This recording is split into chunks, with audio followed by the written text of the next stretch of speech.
Before we start, please make sure to like, subscribe, and share this video with your friends and family. Also, can you please tell me from where and what time you're watching? Thanks. I never thought the person I once called my soulmate would become the architect of my greatest sorrow. But life has a way of twisting things, doesn't it?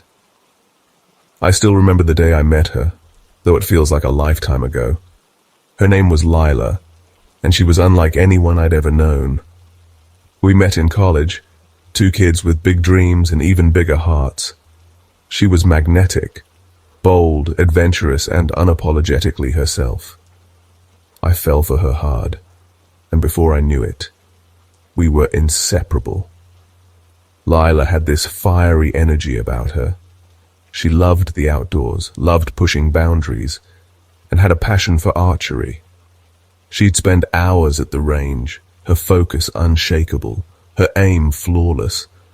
I admired that about her, the way she threw herself into everything she loved. We didn't always see eye to eye, but that didn't matter. What we had was electric, and I couldn't imagine my life without her. We got married young, just a year after graduation. Our wedding was small but perfect, filled with laughter and promises of forever. Soon after, our son Micah was born, followed by our daughter Juniper. Our little family was my everything. Lila adored the kids, and watching her with them made me fall in love with her all over again. She was a natural, patient, playful, and fiercely protective. For a while, life felt like a dream. But dreams don't last forever. Slowly, I began to notice changes in Lila. The vibrant, confident woman I married started to fade. She became withdrawn, her moods unpredictable. At first I chalked it up to stress, work, parenting, the usual grind, but it wasn't that simple. The spark in her eyes dimmed, replaced by something darker, something I couldn't quite understand. The first time she tried to take her own life, I was shattered. I'll never forget the terror of finding her in the bathroom, her wrists bandaged, her eyes hollow. I begged her to talk to me, to let me in, but she just stared at the wall, silent and distant. I felt helpless, like I was failing her. How do you save someone from themselves? How do you fight an enemy you can't see? I did everything I could.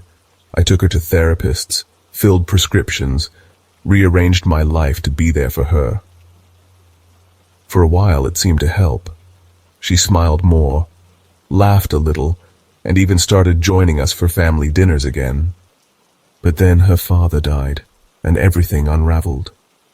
He was her rock, the one who taught her to shoot a bow, the one who'd always believed in her. His death broke something in her, and she never fully recovered. The next few years were a blur of loss. Her mother passed suddenly, then her younger brother in a car accident. Each tragedy carved another piece of her away, leaving behind a shell of the woman I once knew. She stopped going to therapy, stopped taking her medication. The darkness consumed her, and no matter how hard I tried, I couldn't pull her out of it. Our marriage became a battlefield. We fought constantly, our love buried under layers of resentment and pain. The kids noticed, of course. Micah, our oldest, started spending more time at friends' houses, while Juniper, our youngest, became quieter, more withdrawn. I hated what we were doing to them, but I didn't know how to fix it. Lila and I were drowning, and I was terrified we'd drag the kids down with us. By the time I turned 45, I knew our marriage was over. I planned to tell her on my birthday, hoping we could have one last peaceful day as a family before I broke the news. But peace was never in the cards for us. That morning, Lila and Micah got into a heated argument. He'd just gotten engaged, and she was furious, accusing him of throwing his life away. I tried to mediate, but it only made things worse. She screamed at him, at me, at the world. It was like watching a stranger. The next day, I sat her down and told her I wanted a divorce. Her reaction was instant and terrifying. She looked at me with a mix of rage and fear, her voice trembling as she warned me not to leave. "You'll regret this," she said, her eyes burning into mine. I stood my ground, but I could feel the weight of her words pressing down on me. That evening, she called us all into the living room. I thought she wanted to talk to make amends, but when I saw the bow in her hands, my blood turned to ice. It was the one her father had given her, the one she'd taught Micah and Juniper to shoot with. My mind raced, but nothing could have prepared me for what happened next. She pointed the arrow at Micah, her hand steady, her expression cold. "You think you can just leave me?" she hissed, her voice shaking with fury. "After everything I've done for you." I stepped between them, my heart pounding, but she didn't flinch. She fired, and the arrow struck Micah in the shoulder. He cried out, and I lunged toward him, but Lila was already reloading. Juniper tried to run, but Lila was faster. The second arrow hit her in the leg, and she collapsed, screaming. I grabbed both of them, dragging them toward the door as Lila screamed at us to stop. Her voice was unrecognizable, filled with a rage I didn't know she was capable of. We made it outside, but Juniper was losing too much blood to keep going. I scooped her up, my hands slick with her blood, and ran toward the street. Micah was ahead of us, limping but determined. I thought we might make it, but then I heard the twang of the bowstring. Lila had followed us, her eyes wild, her movements mechanical. She fired again, and Micah went down, an arrow piercing his chest. I screamed his name, but there was nothing I could do. Juniper was fading in my arms, her breath shallow, her eyes glassy. Lila reloaded, her face a mask of fury, and I knew she wouldn't stop until we were all gone. I braced myself, ready to shield Juniper with my body, but before she could fire, the police arrived. They shouted at her to drop the bow, but she didn't listen. Instead, she turned to me, her lips curling into a smile that sent chills down my spine. "You'll never forget this," she said, her voice eerily calm. Then she raised the bow to her own chest and fired. The sound of her body hitting the ground is something I'll never forget. I collapsed beside her, clutching Juniper to my chest, screaming for help. But it was too late. Micah was gone, Juniper was barely clinging to life, and Lila had taken everything from me. It's been 8 years since that night, and not a day goes by that I don't relive it. I've tried therapy, support groups, anything to ease the pain, but nothing helps. The guilt is a constant weight, crushing me under its enormity. I should have seen the signs, should have done more to protect my kids. Instead, I let them down, and now they're gone. Lila was the love of my life, but she was also my greatest regret. She took everything from me, my children, my future, my peace. And now all that's left is the memory of her smile, twisted and triumphant, as she destroyed the life we'd built together. I don't know if I'll ever find peace, but I do know this. I'll carry this pain with me until the day I die. My name is Cass, and I'm not here to tell you that rekindling an old flame is always a mistake. In fact, I'm living proof that sometimes it can work out. But life isn't a fairy tale, and not every story has a happy ending. Sometimes trying to reconnect with someone from your past can spiral into something you never saw coming. This is one of those stories. It started a few years ago. I'd been broken up with my ex, Drew, for about a year. Our relationship had been intense, passionate, and in the end, toxic. We'd both agreed it was for the best to go our separate ways, or at least I thought we had.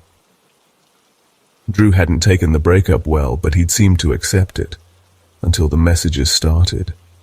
At first they were harmless. Hey, how are you? Here, I've been thinking about you there. I ignored them, hoping he'd get the hint, but the messages kept coming, growing more persistent, more desperate. He'd text at all hours saying how much he missed me, how sorry he was for everything, how we were meant to be together. It was overwhelming and honestly, a little unsettling. Drew had always been a good guy, charming, funny, and kind, but something about his tone in those messages felt off. It wasn't the Drew I remembered. Still, I tried to be patient, I told him firmly that we were over, that he needed to move on, but he didn't listen. Instead, he found new ways to reach me, calling from different numbers, showing up at places he knew I'd be. It was like he was always there, lurking in the shadows of my life. I started losing sleep, constantly on edge, wondering when he'd pop up next. My friends tried to help, but there was only so much they could do. Drew wasn't dangerous, I told myself. He was just lost. But the more he pushed, the more I felt like I was being pulled into a trap I couldn't escape. Finally, I decided to confront him. I couldn't keep avoiding him, hoping he'd just disappear. I needed to end this once and for all. So I agreed to meet him at a small cafe near his apartment. It was a quiet place, one I thought would feel safe. But when I arrived, the cafe was empty. No customers, no staff. Just Drew sitting at a corner table with a strange, almost manic smile on his face. "I made sure we'd have the place to ourselves," he said as I walked in. His voice was calm, but there was something in his eyes that made my skin crawl. I tried to brush it off, telling myself I was overreacting. This was Drew, after all. The guy who used to make me laugh until my sides hurt. The guy who'd held me when I cried. But as we sat down, I realized this wasn't the Drew I knew. He started talking like no time had passed, like we were still together. He said we were meant to be, that nothing could keep us apart. I tried to reason with him, to explain that it was over, but he wouldn't listen. Instead, he started saying things that sent chills down my spine.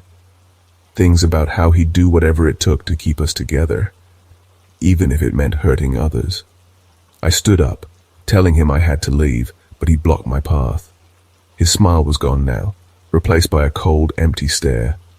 "You can't escape us, Cass," he said, his voice low and steady. "We'll always be together, in life and in death." It was a line we'd joked about years ago, something we'd heard in a movie. But hearing it now, in this context, it felt like a threat. I tried to run, but the door was locked. I screamed for help, but there was no one around. And then I felt his hand on my shoulder, his breath on my neck. "I told you," he whispered. "You can't escape true love."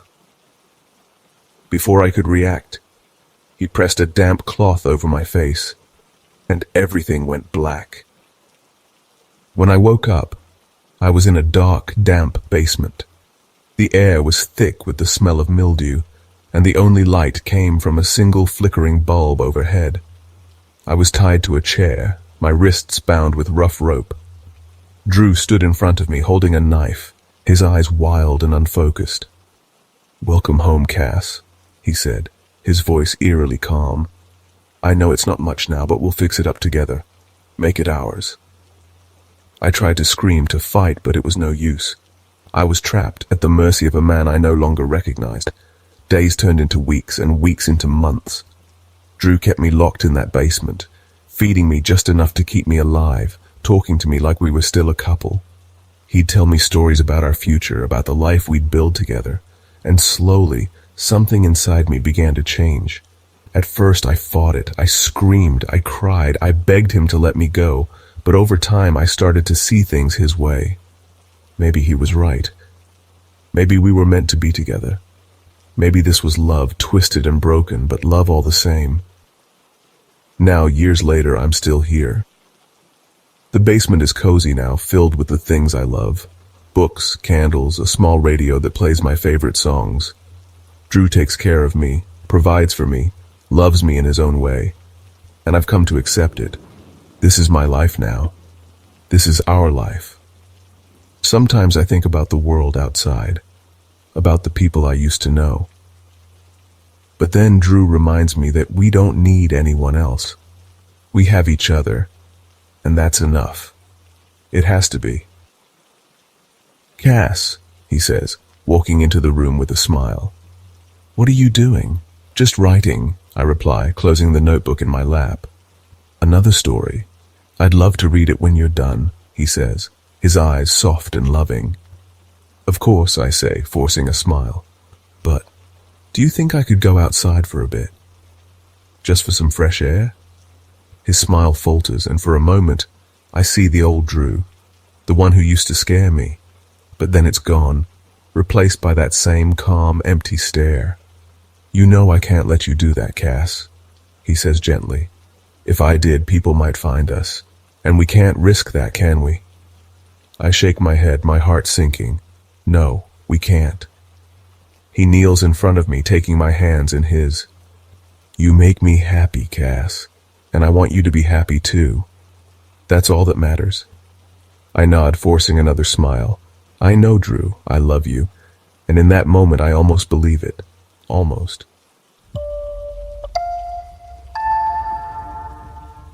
I've always lived in a quiet little town, the kind of place where everyone knows your name and gossip spreads faster than wildfire. My neighbor, Mrs. Hargrove, was a stout, cheerful woman in her late 50s. She lived alone in a quaint little house with a garden that always seemed to be in full bloom, no matter the season. Her home had this warm, inviting aura, and the smell of her cooking would waft through the neighborhood every evening. It was impossible not to notice. Rich, savory aromas that made your stomach growl no matter how full you were. I'd never actually tasted her food, but the scent alone was enough to make me curious. One afternoon, as I was walking home from work, I saw her struggling with a heavy grocery bag. Without thinking, I offered to help. She smiled warmly, her eyes crinkling at the corners.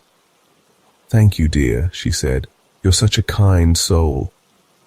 You know, I'm baking a pie tomorrow, my grandmother's recipe. Why don't you come over and try a slice? Consider it my way of saying thanks. I couldn't say no. The thought of finally tasting her famous cooking was too tempting. The next day I knocked on her door, and she greeted me with a hug, as if we were old friends. Her house was cozy, filled with antique furniture and the faint scent of cinnamon. The kitchen table was set with a freshly baked pie in the center, its golden crust glistening under the sunlight streaming through the window. We sat down, and she cut me a generous slice.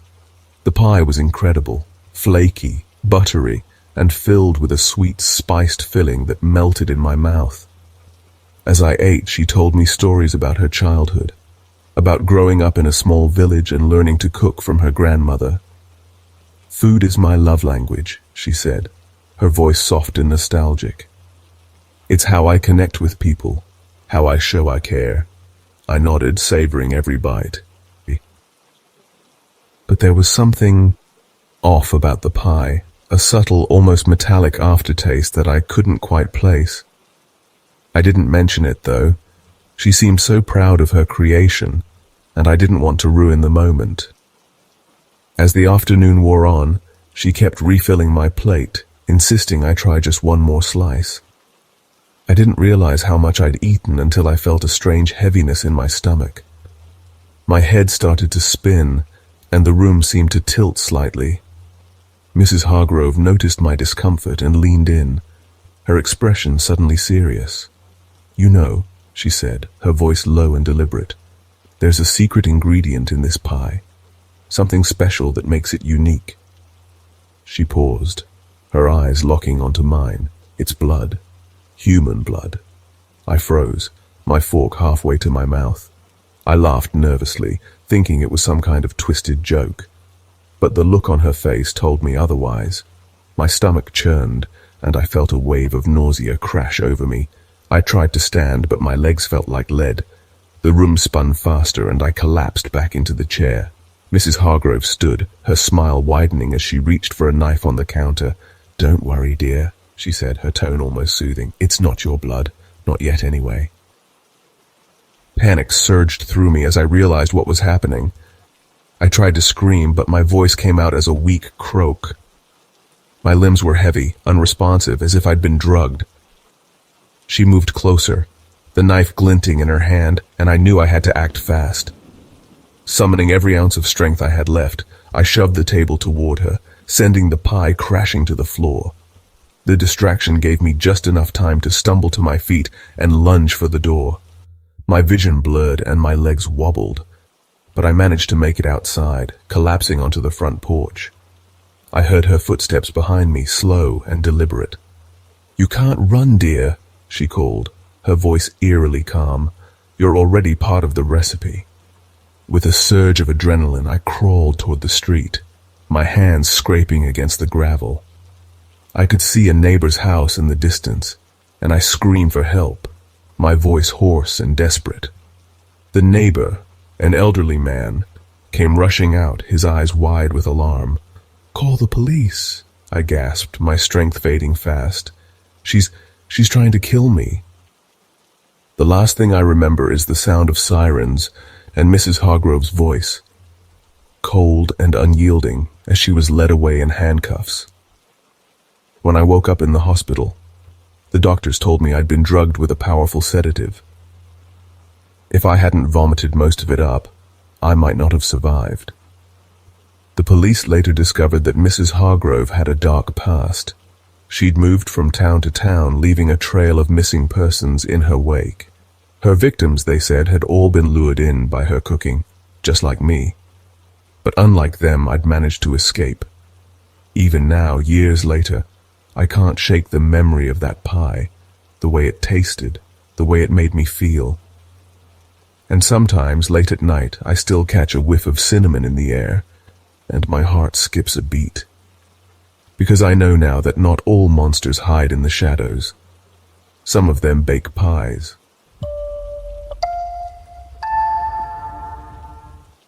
My name is Ellie, and I'm 19 years old. What I'm about to tell you is the wildest, most terrifying thing I've ever experienced. It happened a couple of years ago, but even now, just thinking about it sends shivers down my spine. It all started one evening when I was walking home after grabbing pizza with my best friend Mia. It was late summer and the air had that crisp edge to it, the kind that makes you wish you'd brought a thicker jacket. I know what you're thinking. Why was I walking alone at night? Trust me, I've asked myself that a million times since. But back then, I didn't think much of it. I wasn't carrying anything valuable. My phone was ancient. My wallet had maybe $5 in it, and my outfit was basically a walking advertisement for thrift stores. I figured I wasn't exactly a target. Plus, I'd been taking self-defense classes for a while, so I thought I could handle myself if something went down. But that night I wasn't paying attention. I was too busy worrying about whether my hair smelled like garlic bread from dinner. So, when I accidentally bumped into someone, I didn't even see them coming. I stumbled back, apologizing, and that's when I noticed it was a girl. She looked a few years older than me, with this bright, almost too bright smile. She introduced herself as Clara. Clara was intense. She started complimenting me right away, saying how cool I looked and how much she loved my style. I was wearing a ratty hoodie and jeans with holes in the knees, so I wasn't exactly feeling like a fashion icon. But she kept going, her words spilling out fast like she was nervous or maybe had a little too much to drink. Something about her made me uneasy. She wasn't threatening exactly, but there was this energy around her that felt off. She asked if I wanted to walk her home. I hesitated. I didn't know her, and while I'm all for making new friends, something about the way she asked made me nervous. I told her maybe another time, and we exchanged numbers instead. That's when everything went sideways. Out of nowhere, a guy appeared behind Clara. He was huge, dressed in all black, his face hidden under a hood. In his hand was a knife, glinting under the streetlight. My heart dropped. Clara turned, her eyes wide with fear, but before she could react, the guy grabbed her arm and slashed it. The sound, oh God, the sound, was like nothing I'd ever heard. It was wet and sharp, and it made my stomach churn. Clara's arm, her arm, hit the ground with a sickening thud. I froze for a second, my brain struggling to process what I'd just seen. But then my training kicked in. The guy hadn't noticed me yet, so I lunged at him, tackling him to the ground. We wrestled for what felt like forever, but it was probably only a few seconds. I managed to knock the knife out of his hand and kicked it away. He was bleeding from his nose, cursing at me, but I didn't stick around to see what he'd do next.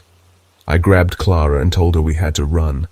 She was in shock, her face pale, but she didn't scream or cry. It was like the adrenaline, or maybe the alcohol, was numbing her pain. We bolted down the street, my heart pounding so hard I thought it might burst. Every few steps I glanced over my shoulder, terrified he was following us. When we finally made it to my house, my parents were in the living room. They took one look at us, Clara clutching her bleeding arm, me shaking like a leaf, and immediately called 911. I gave them the address of where the attack happened, and thankfully the police found the guy passed out near the scene. Clara was rushed to the hospital. The doctors managed to reattach her arm, but she'd never have full use of it again. The scar was massive, a constant reminder of that night. As for the guy, he turned out to be Clara's ex. She'd broken up with him after coming out as gay, and he'd sworn revenge.